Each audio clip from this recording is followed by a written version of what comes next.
qu'il y a? On a tué le Père Noël. Mais qui donc a bien pu tuer le Père Noël? C'est la question que se posent tous les spectateurs de l'assassinat du Père Noël en cette fin d'année 1941. Car en ce soir du 24 décembre, dans un petit village de Savoie enfoui sous la neige, le bon père Cornus, fabricant de globes terrestres, s'apprête à jouer, comme chaque année, le rôle du Père Noël, tandis que Catherine, sa fille, rêve d'un prince charmant en cousant des robes de poupée. Le mystérieux retour au château du baron Roland alimente quant à lui bien des conversations. Puis, un homme en habit de Père Noël est retrouvé mort. Il ne viendra plus le Père Noël. L'atmosphère féerique et enfantine de ce conte policier paraît pourtant inconcevable au regard de la symbolique que constitue ce film. En effet, l'assassinat du Père Noël est le premier film produit par la Continental, une firme française nouvelle qui bénéficie en réalité de faramineux capitaux allemands et sert d'écran aux nazis pour inonder le marché français de films légers et divertissants, selon le souhait de son créateur, Joseph Goebbels.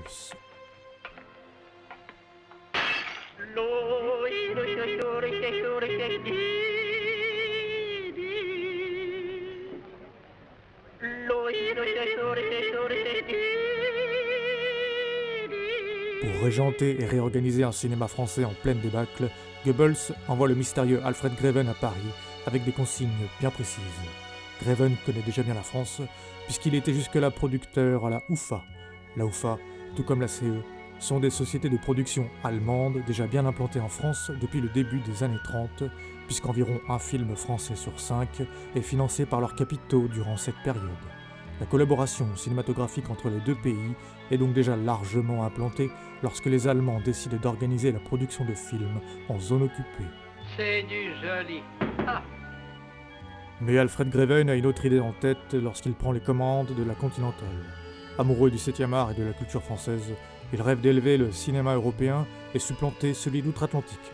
Ainsi, disposant de moyens techniques et financiers faramineux, il se met en chasse de dénicher les réalisateurs les plus talentueux.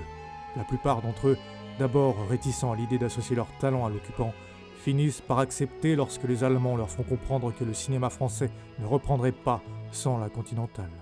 Ils obtiennent en contrepartie la garantie d'être déchargés de tout projet de propagande et bénéficient, paradoxalement, de beaucoup plus de liberté artistique et individuelle que le cinéma de Vichy. Que vous en avez de la chance. Le réalisateur Christian Jacques est donc un des premiers à signer un contrat avec la Continentale.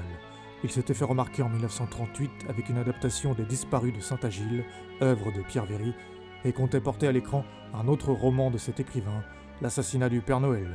Greven va donc lui en donner l'occasion en offrant sur un plateau d'argent des moyens qu'il aurait difficilement pu obtenir avant-guerre et la fine fleur des techniciens du studio, dont le décorateur Guy de Gastine. Celui qui ouvrira ce placard tombera raide mort. Il fera tout sauter. Greven souhaite également attirer dans ses filets les plus grandes vedettes de l'écran, et qui d'autre pour endosser le costume du Père Noël que l'imposant Harry Bohr. Consacré tardivement au cinéma en raison d'un tempérament orageux, cet acteur au physique de rugbyman est parmi les plus populaires en France et dans toute l'Europe, devançant même parfois Charlie Chaplin. S'il a attendu la cinquantaine pour véritablement faire carrière devant la caméra, il a depuis largement rattrapé le temps perdu en incarnant des personnages cultes tels que Jean Valjean, le commissaire Maigret, Volpone et Beethoven, ou Rasputin dans des films devenus des classiques pour la plupart. Cependant, une rumeur qui persistait déjà dans tout Paris depuis plusieurs années refait surface en ces temps troubles. Harry Bohr serait juif. Menteur! C'est pas vrai!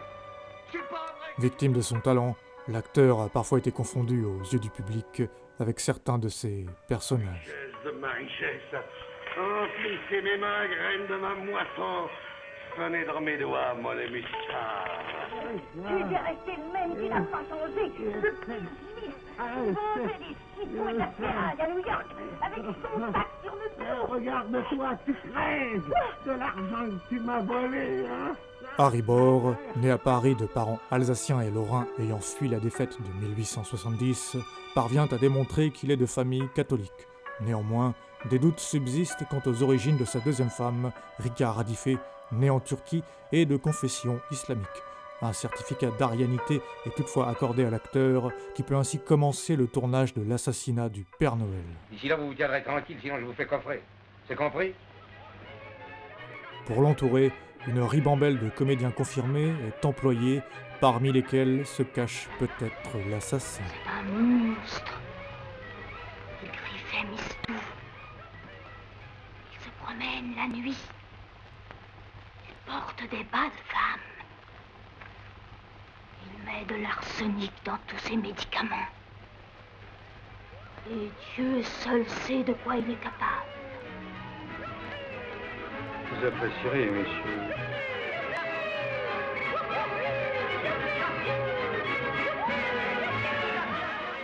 Robert Le Vigan, engagé sur demande de Christian Jacques, joue les seconds rôles depuis 10 ans déjà, cantonné le plus souvent à des personnages de fous ou d'illuminés. Ce qu'il était vraisemblablement, puisqu'il n'hésita pas à s'arracher et se limer les dents pour incarner un Jésus ascétique. Poète plus qu'acteur, Le Vigan tient ses influences d'un écrivain dont il est l'ami et le confident, Louis-Ferdinand Céline. Comme à la foire, poufou, atomique Jean Diable d'année en année, à travers mutation et mythe. Ravi de rejoindre la Continentale, il écrit une lettre ardente à Greven en remerciement, sans se douter qu'il va travailler pour les Allemands. Non, je savais pas. À l'arrivée, le tournage bouclé en 4 semaines, Greven peut savourer. L'assassinat du Père Noël attire 4 millions de Français dans les salles obscures et marque le début d'une collaboration obligée mais productive qui accouchera même de quelques chefs-d'œuvre. La Libération marque néanmoins la fin brutale de la Continentale et de la carrière de Greven.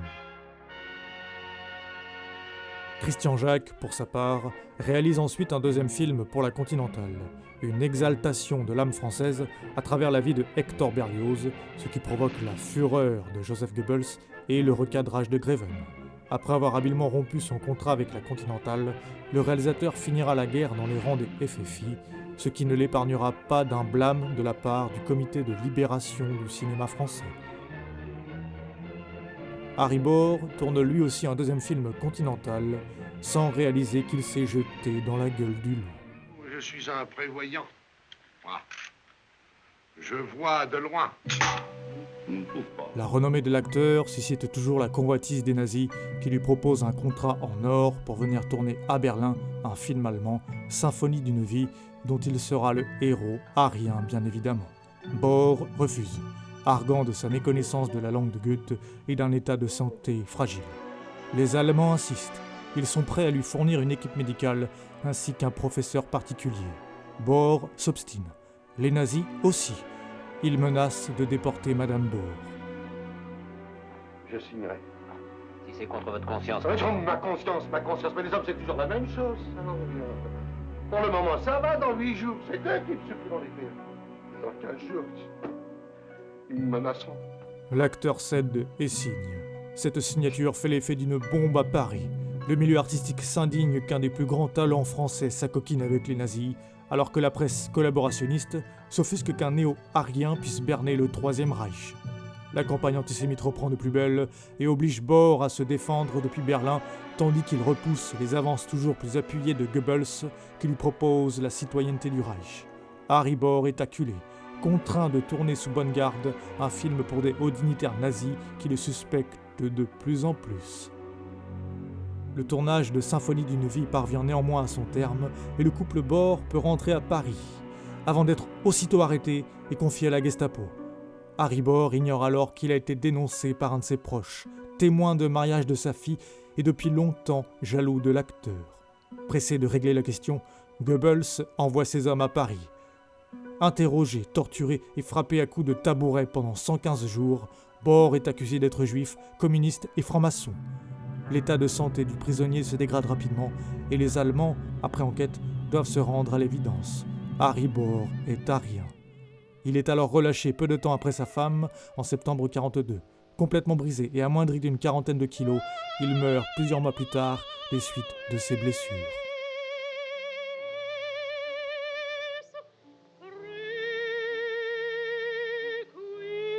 Quand je pense, Villard, qu'un jour prochain, je ne serai plus là.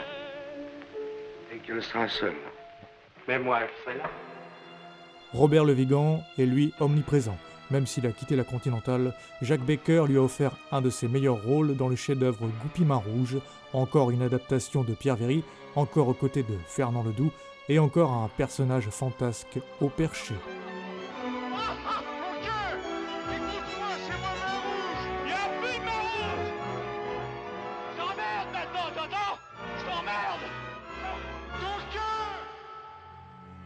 La chute sera terrible. Collaborant régulièrement sur les ondes de Radio Paris et membre du Parti populaire français du fasciste Jacques Doriot, l'acteur figure en bonne position sur la liste des collaborateurs à abattre. Peste est redoutable. Tout le monde est plus ou moins lépreux. Fuyant les blindés américains qui foncent vers Paris, Le Vigan rejoint son amie Céline dans un périple qui le mènera jusqu'à Sigmaringen, où se sont réfugiés de gré ou de force les principaux représentants de la collaboration. Ainsi, Robert Le Vigan, toujours sous l'envoûtement de Céline, a tout le loisir de croiser le maréchal Pétain et Pierre Laval dans une fantoche France de Vichy en exil. Tout cela, Céline l'écrira dans Nord et d'un château l'autre, intronisant par là même l'acteur au panthéon de la littérature sous les traits peu flatteurs du personnage de Lavigne. L'acteur ne semble guère être plus qu'un personnage de roman pour Céline, qui l'abandonne littéralement sur un quai de gare pour s'enfuir au Danemark, délaissant ainsi son ami. Arrêté alors qu'il tente de rejoindre la Suisse, Le Vigan est ramené en France où l'attend un procès en grande pompe qui pourrait bien lui coûter la tête. Guillotine.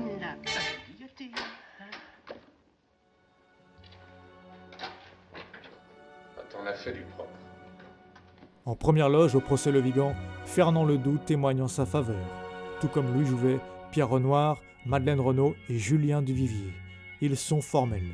Le Vigan ne peut être tenu responsable de ses égarements. Il était, durant tout ce temps, sous l'emprise pernicieuse d'un démoniaque Céline. Les jurés ne sont guère convaincus et la sentence tombe. 10 ans de travaux forcés, indignité nationale à vie et confiscation de ses biens pour atteinte à la sûreté extérieure de l'État. Incarcéré dans un camp près d'Agen, l'acteur est libéré dès sa 3e année de peine. Et je m'engage à ne plus recommencer durant toute l'année scolaire. Mais le chemin de croix continuera pour l'acteur de Golgotha, désormais radié de la profession et paria de la société. L'exil lui tend alors les bras et il se fera oublier au fin fond de l'Argentine, dans la misère et la paranoïa, sans jamais remettre les pieds en France.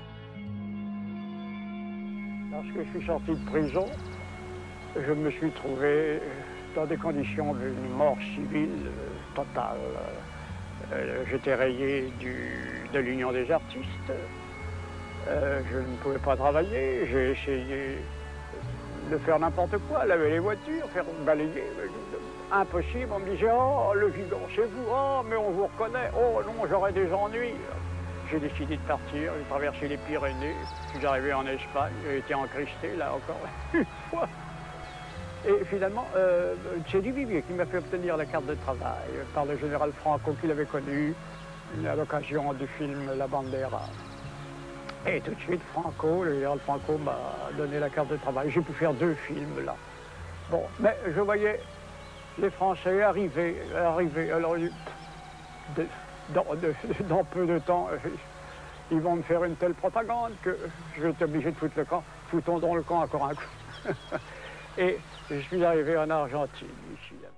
Je me rappelle ce que je fus, et j'ai toujours, depuis que je suis allé en prison, je me suis évertué à ne me souvenir de rien.